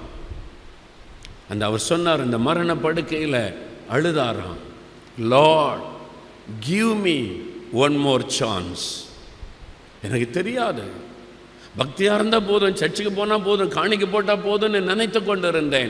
இந்த மாதிரி ஆத்மாக்களை ஆதாயம் பண்ணணும், சுவிசேஷத்தை சொல்லணும், யாரும் சொல்லிக் கொடுக்கல, எனக்கு தெரியாது. Give me one more chance oh lord. அழுதாரா, ஒரு சான்ஸ் எனக்கு தாரும். ஆண்டவர் மனம் இறங்கினார். அவர் சொன்னார், பிரதர், அந்த கண்ணீரின் ஜெபத்தை கேட்டு கர்த்தர் இறங்கி என்னை மரண கண்ணீரிலிருந்து விடுவித்தார். நான் சுகம் பெற்றேன். இன்றைக்கு தினமும் நான் இயேசுவை பற்றி மற்றவங்களுக்கு சொல்லுகிறேன். தினமும் என் கூட வேலை பார்க்குறவங்க வருகிற போகிற இடத்துல யாரையாவது சந்திச்சா இயேசுவை பற்றி சொல்ல வெட்கப்படுவதே இல்லை. அப்படி மனைவி பிள்ளைகளோடு என்கிட்ட ஜெபிக்க வந்திருந்தார். அவர் சொன்னார், இப்போ இயேசுவை பற்றி சொல்ல எனக்கு எவ்வளோ சந்தோஷமாக இருக்குது தெரியுமா பிரதர், இன்னும் மகிழ்ச்சியோடு கூட சொன்னார். இந்த கோடம்பாக்கத்தில் எத்தனை ஆயிரக்கணக்கான ஆத்மாக்கள், வெறும் 800 குடும்பம் மாத்திரம்தான் அங்கே இருக்கிறீங்களா? லட்சங்களுக்கு கோடம்பாக்கம் ஏரியாவில் லட்சத்திற்கு மேல் ஆத்மாக்கள் இருப்பாங்க. அப்படியானால் எத்தனை ஆயிரக்கணக்கான குடும்பங்கள் நரகத்தை நோக்கி போய் கொண்டிருக்கிறது. தங்களுக்காக ஒருவர் மரித்தார் என்பது அவளுக்கு தெரியவில்லை, தங்களுக்காக ஒருவர் சிலுவை சுமந்தார் என்கிறதை அவங்க அறியவில்லை. எத்தனை ஆத்மாக்கள் அழிந்து கொண்டிருக்கிறது. என்ன செய்து கொண்டிருக்கிறீர்கள்? அவர்களுக்காக நீங்கள் என்ன செய்தீர்கள்? ஆண்டவர் கேட்கிறார். இன்னைக்கு யோசிங்க. பவுல் சொல்லுகிறார், சிலுவையில் அறையப்பட்ட இயேசுவை நான் பிரசங்கிக்கிறேன். ஒரே ஒருவருக்காவது சொல்லுங்க, பக்கத்து வீட்டில் உள்ளவங்களுக்கு சொல்லுங்க, எதிர் வீட்டில் உள்ளவங்களுக்கு சொல்லுங்க. உங்களுக்கு தெரிந்த நண்பர்கள் எத்தனை இந்துக்கள் இருக்கிறாங்க, இன்றைக்காவது இயேசுவை பற்றி பேசி இருக்கிறீங்களா? எல்லாம் பேசுறீங்க, அரசியல் பேசுறீங்க, விளையாட்டு பேசுறீங்க, இயேசுவை பற்றி நம்ம பேசுகிறோமா? நம்ம பக்தியா இருக்கிறோம், பைபிள் வாசிக்கிறோம், ஜெபம் பண்றோம், குடும்ப ஜெபம் பண்றோம், சர்ச்சுக்கு போகிறோம், நல்லது. ஆண்டவர் எதிர்பார்க்கிறது என்ன? அவங்க எல்லாம் நரகத்துக்கு போகணுமா? நீங்க 800 குடும்பம் மட்டும்தான் மோட்சத்துக்கு வர போறீங்களா? அதுக்கு தான் இவ்வளவு பெரிய ஆலயத்தை நான் கட்டி கொடுத்தேனா? இங்க எத்தனை ஆத்மாக்கள், லட்சக்கணக்கான ஆத்மாக்கள் நரகத்தை நோக்கி போய் கொண்டிருக்கிறாங்க. அதை தடுக்க உங்களுக்கு தானே தெரியும். இந்த செய்தியை நீங்க ஏன் சொல்லக்கூடாது? ஆண்டவர் கேட்கிறார். நான் உங்களுக்காக மட்டும்தான் சிலுவை சுமந்தனா? உங்களுக்காக மட்டும்தான் நான் சிலுவையில மரித்தேனா? உங்களுக்காக மட்டும்தான் நான் வாரடிப்பட்டேனா? இந்த கோடம்பாக்கத்தில் இருக்கிற அத்தனை ஆத்துமாக்களுக்காகவும் நான் சிலுவை சுமந்திருக்கிறேன். அத்தனை ஆத்துமாக்களுக்காக நான் பரிதாபம் கொண்டவராக இருக்கிறேன். இந்த ஆத்துமாக்கள் நரகத்திற்கு போகிறது என்ற வேதனையில் நான் இருக்கிறேன். நீங்க ஒரே ஒரு ஆத்மாவை கொண்டு வர முடியாதா? ஒரே ஒருவருக்கு சுவிசேஷம் சொல்ல முடியாதா? லட்சக்கணக்கா சம்பாதிக்கிறதுக்கு உங்களுக்கு திறமை இருக்குது. கோடிக்கணக்கா சம்பாதிச்சு பிசினஸ் பெருக்க திறமை இருக்கிறது. எவ்வளவு நல்லா பேசுறீங்க. என்னை பற்றி ஒரே ஒரு வார்த்தை, இயேசு உன்னை நேசிக்கிறார்னு சொல்லக்கூடாதா? இயேசு உனக்காக மரித்தார்னு சொல்லக்கூடாதா? அவங்களுடைய தலையை சீவிர போறாங்க. நீங்க கிறிஸ்தவங்கள மாறுங்கன்னு சொல்ல இயேசு சொல்லவில்லை. இயேசு உனக்காக மரித்தார், அந்த செய்தியை ஏன் சொல்லக்கூடாது? 10 பேருக்கு சொல்லி பாருங்க, 5 பேராவது அதை பற்றி எனக்கு நல்லா சொல்லுங்க, எனக்காக ஜெபம் பண்ணுங்கன்னு சொல்லுவாங்க. இன்றைக்கு அறுவடை என்றால் கண்களை ஏறெடுத்து பாருங்கள். அறுவடைக்காக வயல் நிலங்கள் விளைந்திருக்கிறது. ஆத்துமாக்களுக்குள்ளே பயம், சமாதானம் இல்லை, நிம்மதி இல்லை. யாராவது நமக்கு ஒரு நற்செய்தி சொல்லுவாங்களான்னு உலகம் ஏங்கி கொண்டிருக்கிறது. உங்களுக்கு தான் இந்த நற்செய்தி தெரியும். இந்த இயேசுவை உங்களுக்கு தான் தெரியும். அவர் அறிமுகப்படுத்துங்க. சிலுவையில் அறையப்பட்ட இயேசுவை நான் பிரசங்கிக்கிறேன் என்று பவுல் சொல்லுகிறார். இன்னைக்கு திருவிருந்து ஆராதனைக்கு வரும்போது அந்த சிலுவையிலே தொங்கி மரித்த அந்த இயேசுவை நினைத்து வரும்போது சொல்லுங்க, ஆண்டவரே, எனக்காக மாத்திரம் அல்ல, எங்க தெருவில் இருக்கிற, எங்க பகுதியில் இருக்கிற எல்லாருக்காகவும் நீர் மரித்தீரே, எல்லாரும் ரட்சிக்கப்பட வேண்டுமே. நான் ஏதாவது செய்வேன், நான் ஒருவருக்காவது உம்மை சொல்லுவேன். ஆண்டவரிடத்துல சொல்லுங்க. நீங்க எழும்புனா இங்க இருக்கிற ஆயிரக்கணக்கான குடும்பங்களை கொண்டு வர முடியும். உங்களுடைய சபை தீர்மானமாக எழும்புனா உங்களால் இந்த சென்னைக்கு அவுட்டரில் இருக்கிற கிராமங்களில் 100 சபையை உருவாக்க முடியும். 100 கிராமங்களை சந்திக்க முடியும். அதுக்காக ஆண்டவரிடத்தில் ஜெபம் பண்ணுங்க, பிளான் பண்ணுங்க. சுவிசேஷத்தை அறிவிக்கிற ஒரு சபை, சுவிசேஷத்தை பிரபலப்படுத்துகிற சபையாய் உங்களுடைய சபை எழும்பட்டும். வாரந்தோறும் சுவிசேஷ ஊழியம், வாரந்தோறும் கிராமத்தில் போய் அறிவிக்கிறோம். புறப்பட்டு போங்க, புறப்பட்டு போங்கள், போய் அறிவியுங்க. நீங்கள் சொல்லி பாருங்களேன். ஒரு கிராமத்தில் இப்போ ஒரு 10 பேருக்கு சொல்லி பாருங்க. அதில் நான் ஒரு 5 பேராவது எனக்காக ஜெபம் பண்ணுறீங்களா, இந்த இயேசுவை சொல்லுங்கன்னு கேட்கலன்னா நீங்கள் ஊழியமே செய்ய வேண்டாம். வெறுமனே சர்ச்சுக்கு மட்டும் வந்துட்டு போங்க. ஜனங்கள் தாகத்தோடு இருக்கிறாங்க. யார் வந்து சொல்லுவான்னு காத்திருக்கிறாங்க. நம்ம அமைதியாக இருப்பது பாவம் அல்லவா? இதை விட ஒரு பெரிய பாவம் என்ன நம்ம செய்கிறது? இவ்வளோ பெரிய நற்செய்தியை வைத்துக்கொண்டு அது சொல்லாமல் இருக்கிறோம். தண்ணியை பாட்டிலாக வைத்துக்கொண்டு தாகத்தில் ஒருத்தன் செத்து கொண்டு இருக்கிறான். ஒரு டம்ளர் தண்ணி கொடுக்காட்டா அதை விட ஒரு பெரிய பாவம் என்ன? ஆத்துமாக்கள் பாவத்தில் சாபத்தில் மரித்து கொண்டு இருக்கிறாங்க. அந்த ரட்சகர் உங்களுக்கு தெரியும். அவரை சொல்லாமல் இருந்தால் அது எவ்வளோ பெரிய பாவம். அந்த உணர்வு நமக்குள்ளே இருக்கணும். பவுல் சொல்லுகிறார், அவரை நான் அறிவிப்பேன். சமயம் கிடைத்தாலும் கிடைக்காவிட்டாலும் ராஜா கிட்ட கொண்டு போய் கைதியாக நிறுத்துறாங்க. கைதியாக கொண்டு போய் ராஜா கிட்ட நிறுத்துறாங்க. தப்பித்து கொள்ள வழி உண்டான்னு சொல்லி பார்க்கவில்லை பவுல். அகிரிப்பா ராஜாவே, இந்த கட்டுகள் தவிர நீரும் என்னை போல ஆக வேண்டும், நீரும் ரட்சிக்கப்பட வேண்டும், அதைத்தான் நான் விரும்புகிறேன். அதுதான் பவுலுடைய இருதயம். ராஜாவாக இருந்தாலும் அதிகாரத்தில் இருந்தாலும் யாராக இருந்தாலும் அவங்க ரட்சிக்கப்படணும், பரலோகத்திற்கு வர வேண்டும். அவனுடைய உள்ளத்தின் தாகம் அதுதான். நீங்க பார்க்கிற மக்களுக்குள்ளே பார்க்கும் போதெல்லாம் அவங்களை அப்படிதான் நினைக்கணும். ஆண்டவரே, இவங்க ரட்சிக்கப்படணும், இவங்க ரட்சிக்கப்படணும், இந்த குடும்பம் ரட்சிக்கப்படணும். அந்த ஆத்திரம் நமக்குள் இருக்க வேண்டும். அவங்க தான் இயேசுவை சந்தித்தவர்கள். இன்னைக்கு ஒரு தீர்மானம் பண்ணுங்க. ஆண்டவரே, சிலுவையில் அறையப்பட்ட உண்மை நான் சொல்லுவேன், ஒரு 4 பேருக்காவது சொல்லுவேன். ஆண்டவரே, இயேசுவை நோக்கி நீங்க சொல்லுங்க. அவருடைய உள்ள மகளும் எனக்கு ஒரு ஆத்மா தாருன்னு கேளுங்க. அவரே தருவார். முதல்ல கேளுங்க. நான் உங்களை பற்றி சொல்லணும், எனக்கு ஆத்துமாக்களை தாரும் ஆண்டவரேன்னு நீங்கள் கேளுங்க.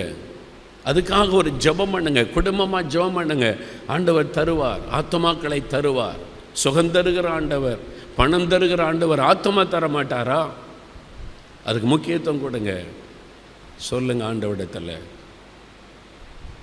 ஆண்டவரே எனக்கு அந்த பாரத்தை தாரும். சென்னையில் அநேக வருஷத்துக்கு முன்னால் நான் இருக்கும்போது ஒரு நண்பர் சாட்சி சொன்னார். ரட்சிக்கப்பட்ட அபிஷேகம் பெற்ற நல்ல ஒரு கிறிஸ்தவர். அவர் வேலை செய்கிற ஆஃபீஸில், கவர்மெண்ட் ஆஃபீஸில் பக்கத்தில் ஒரு பிராமண சகோதரர். 2 பேரும் ஃப்ரெண்ட்ஸ். ஒன்றா தான் வேலை பார்க்குறாங்க. பல வருஷமாக ஒன்றே ஆஃபீஸில் வேலை பார்க்குறாங்க. மத்தியானம் ஒன்றா உட்காந்து சாப்பிடுவாங்க, சாயங்காலம் ஒன்றா போய் டீ குடிப்பாங்க, பல காரியம் பேசுவாங்க, அரசியல் பேசுவாங்க, அப்புறம் விளையாட்டு, கிரிக்கெட் எல்லாம் பேசுவாங்க. அவர் ஒரு பிராமண சகோதரர், ரொம்ப பக்தி உள்ளவர். இவர் நல்ல ரட்சிக்கப்பட்ட விசுவாசி, பல வருஷம் ஒன்றா இருக்கிறவங்க. ஒரு நாள் இந்த கிறிஸ்தவ சகோதரர் ஒரு சொப்பனம் கண்டாராம். அவரே சாட்சி சொன்னார். மெட்ராஸில் ஒரு மீட்டிங்கில் சொப்பனம் கண்டார். அந்த சொப்பனத்தில்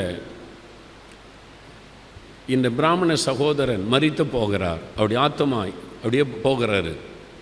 பரலோகத்தின் வாசலில் போய் நிற்கிறார். நிற்கும்போது ஒவ்வொருத்தரையாக உள்ளே அனுப்பிக்கிட்டே இருக்கிறாங்க. இந்த ஜீவ புஸ்தகத்தில் பேர் எழுதப்பட்டவங்களாம் உள்ளே அனுப்புகிறாங்க. இவர் ரொம்ப பக்தி உள்ளவர், பிராமண சகோதரர், ரொம்ப பக்தியானவர்.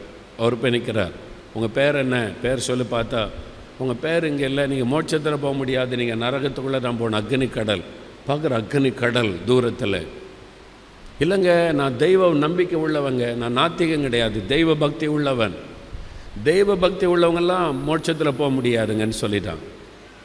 இல்லைங்க, நான் பாவெல்லாம் ஒன்று செய்ததில்லை, குடிக்கலாம் இல்லை, பீடி சிகரெட் கூட பிடிக்க மாட்டேங்க, இல்லை மதுபானம் குடிக்கலை, பீடி சிகரெட் குடிக்கலைன்னெல்லாம் பல்லவத்துக்கு போக முடியாதுன்னா. இல்லைங்க, நான் வேலையிலலாம் ரொம்ப உண்மையாக இருந்தேங்க, யார்கிட்டையும் லஞ்சம் வாங்கலை, உண்மையாக இருந்தேன்.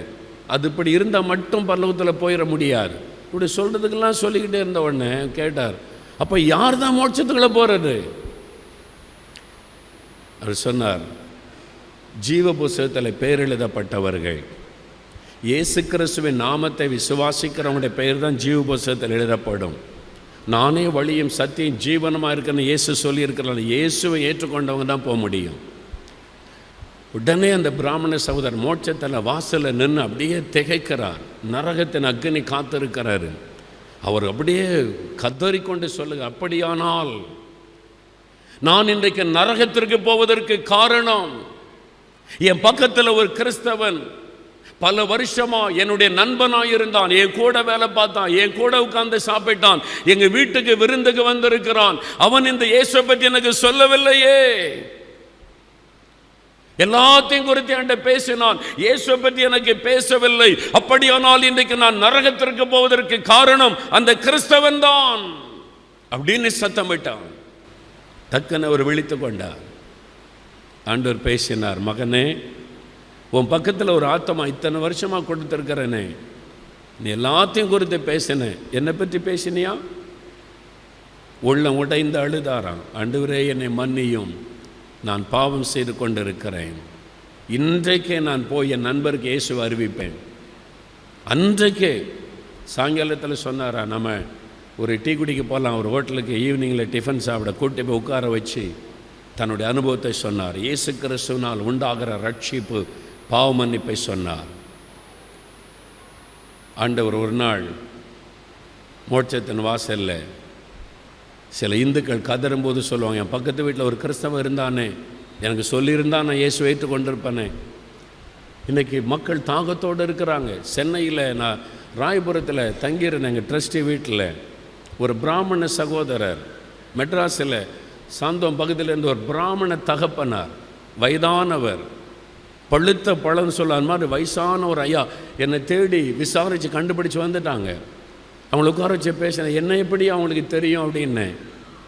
அவர் சொன்னார், டிவியில் உங்களோட ப்ரோக்ராமில் நான் பார்ப்பேன் தம்பி, உங்கள் பிரசங்கெல்லாம் எனக்கு ரொம்ப பிடிக்கும், நான் கேட்பேன். ஒரு பிராமண தகப்பனார். சரி, உங்களுக்கு நான் எதுக்காக ஜெபம் பண்ணணும் அப்படின்னு கேட்டேன். அவர் என்ன சொன்னார் தெரியுமா? நீங்கள் டிவியில் பிரசங்கம் பண்ணும்போது இந்த பாவ சாப கருமம் போகணுன்னா இயேசுவின் ரத்தத்தினால தான் கழுவ முடியும், இயேசுவால் தான் முடியும்னு நீங்கள் பேசுனீங்களே, என் பாவ சாப கர்மெல்லாம் போகணும், நான் மரித்த பிறகு வைகுண்டம் போகணும், மோட்சத்துக்கு போகணும் தம்பி, ஜெபம் பண்ணுங்க. ஒரு வயதான பிராமண தகப்பனார், அவர் தேடி வந்தார். எனக்கு ஆச்சரியம். ஆண்டவர் சொன்னார், எவ்வளவு ஆத்மா எனக்காக தாகத்தோடு இருக்கிறது தெரியுமா? இந்த கோடம்பாக்கத்தில், வடபழனியில், இந்த ஏரியாக்களில் ஒவ்வொரு ஆத்மாக்களும் தாகத்தோடு இருக்கிறது.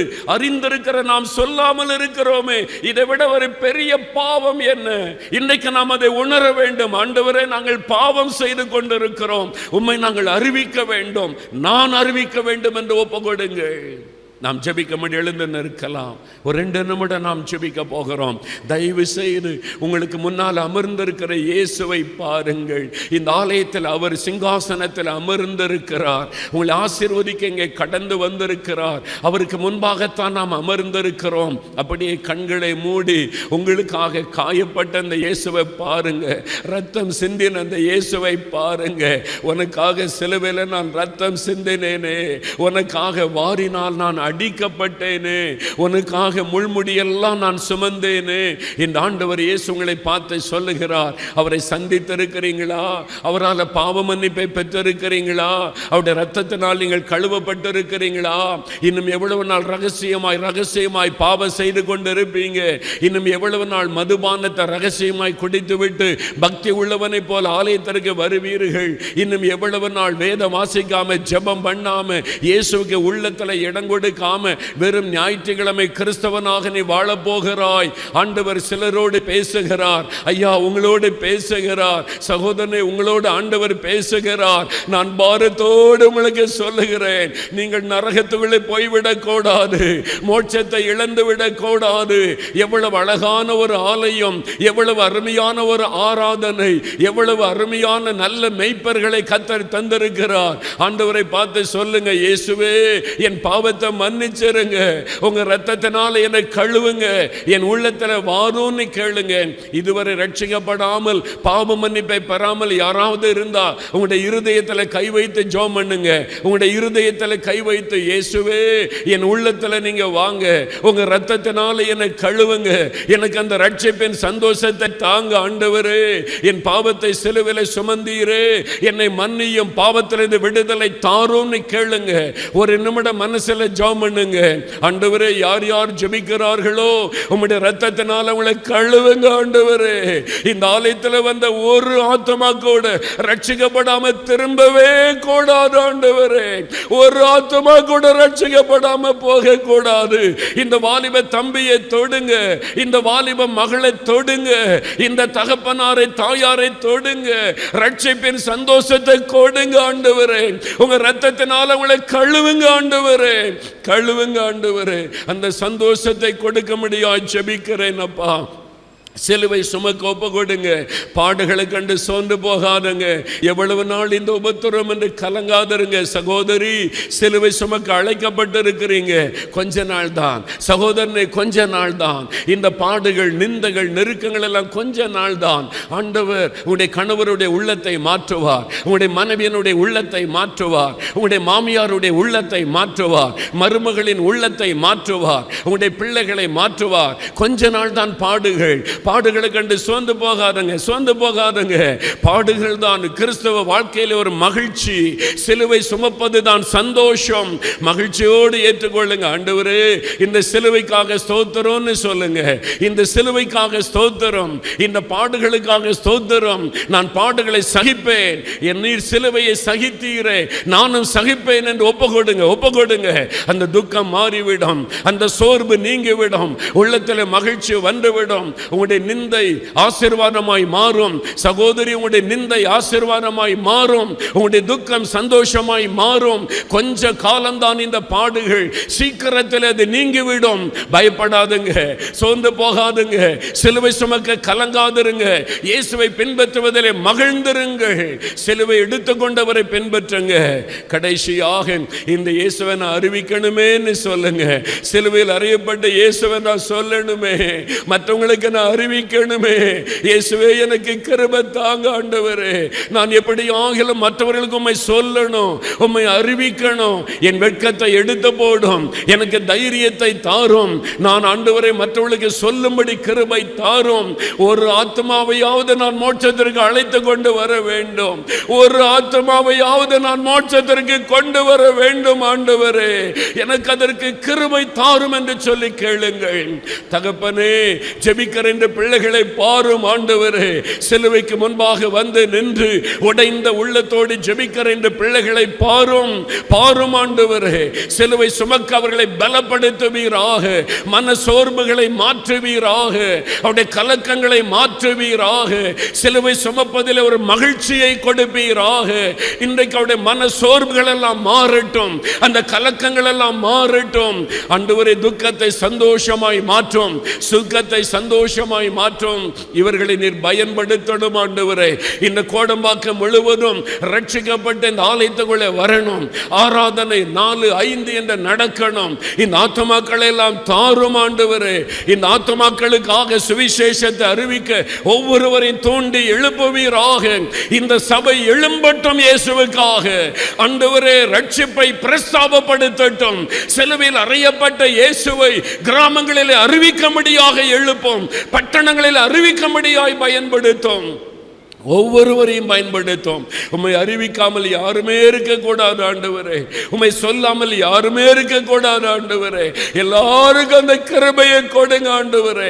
மோட்சத்திற்கு நாங்கள் வெறுங்கையோடு வரக்கூடாது ஆண்டவரே. மோட்சத்திற்கு நாங்கள் வெறுங்கையோடு வரக்கூடாது. நாங்கள் வந்து வெட்கப்பட்டு நிற்கக்கூடாது. எங்களுக்கு ஆத்துமாக்களை தாரும், ஒவ்வொருவருக்கும் ஆத்துமாக்களை தாரும். இவர்களை அமர்ந்திருக்க விடாதிரும் ஆண்டவர். அப்படி செய்கிறதற்காக உமக்கு ஸ்தோத்திரம், ஸ்தோத்திரம், ஸ்தோத்திரம்.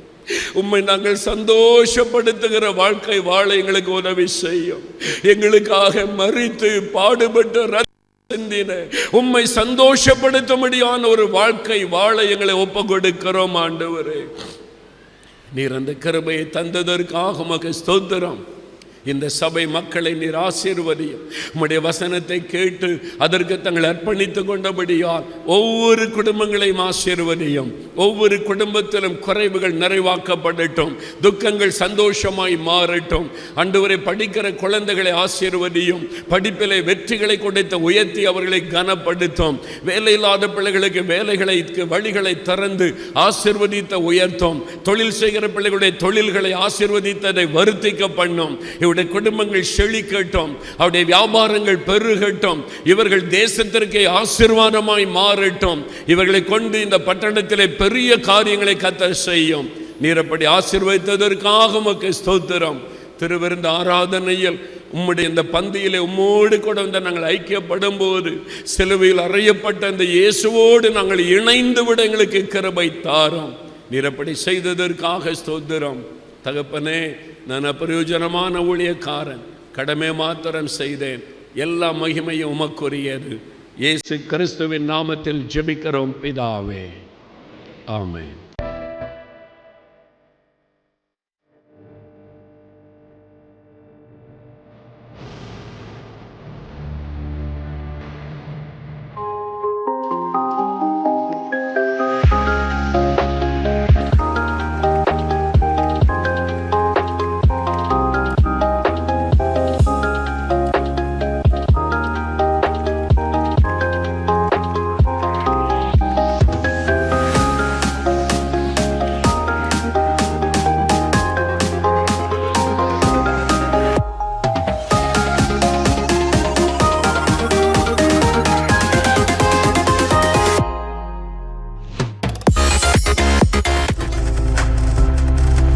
நீங்கள் பார்த்து கொண்டிருப்பது உங்கள் ஜாய் டிவி. உங்கள் துக்கம் சந்தோஷமாய் மாறும்.